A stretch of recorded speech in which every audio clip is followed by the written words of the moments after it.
In this lecture, we will discuss about the risk assessment, which is the second category of identify. Risk assessment has total 10 subcategories. We will discuss first 5 in this slide and other 5 in next slide. First subcategory requires vulnerabilities in assets are identified, validated and recorded. To implement this, you need to use vulnerability management technologies to identify the unpatched and misconfigured software. Also, keep detailed records of your scan results, identified issues and remediation action taken. This will help you to demonstrate the implementation of this particular subcategory. Refer clause 20 of our cybersecurity policy to understand how to draft a vulnerability management procedure. You may like to use the same template. Second subcategory requires cyber threat intelligence is received from information sharing forums and sources. Easiest way to implement this is to choose your cybersecurity tools such as SIEM systems, IDS, IPS in such a way that they support the threat intelligence.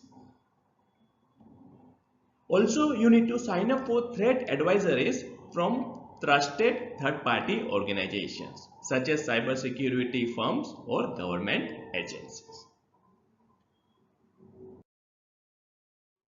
Third subcategory requires internal and external threats to the organizations are identified and recorded. What you need to do is to regularly analyze the threat intelligence reports that you would have received from the agencies and cybersecurity firms and try to understand the impact of threats and attack methods on your organization. Fourth subcategory requires potential impacts and likelihoods of the threats exploiting the vulnerabilities are identified and recorded. So what you need to do is, on the basis of your threat analysis, if a threat is applicable to your organization, then determine and record the impacts and likelihoods of that identified threats. If you have any doubt about how to record the impact and likelihood, then you may like to refer our template 3, that is risk register. You may like to use the same template for recording the impact and likelihood. Fifth subcategory requires threats, vulnerabilities, likelihoods and the impacts are used to understand the inherent risk.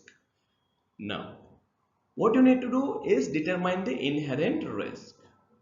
If you want to understand what is inherent risk and how it is being calculated, please do refer our template 3, that is risk register.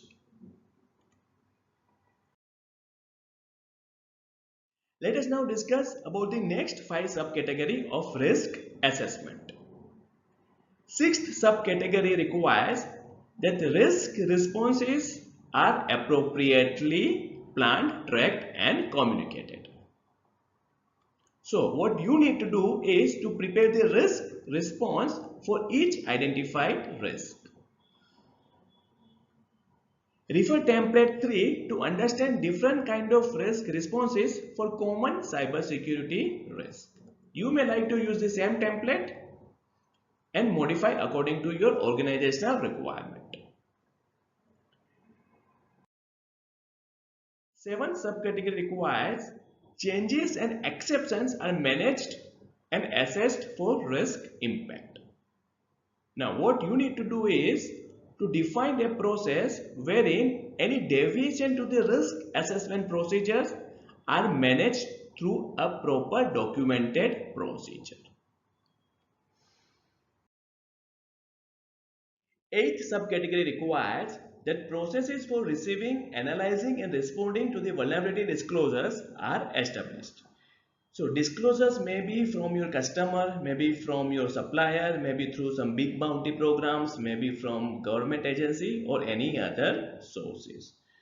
To comply this, what you need is a well-defined vulnerability management policy and procedures.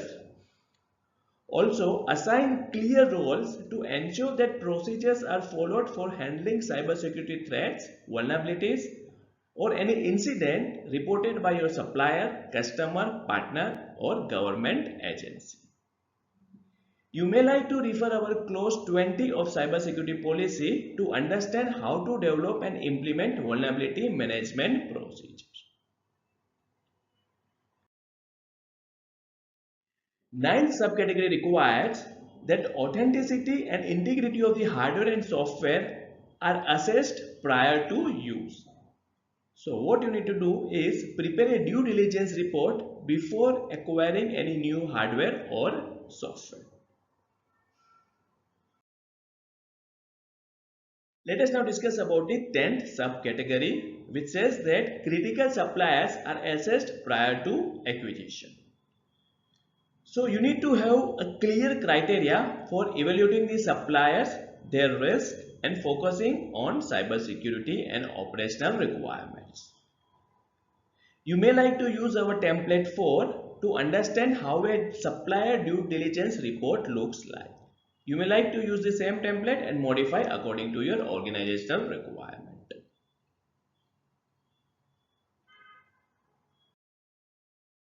That's all for this lecture. In our next lecture, we will discuss about improvements, which is third category of function identify.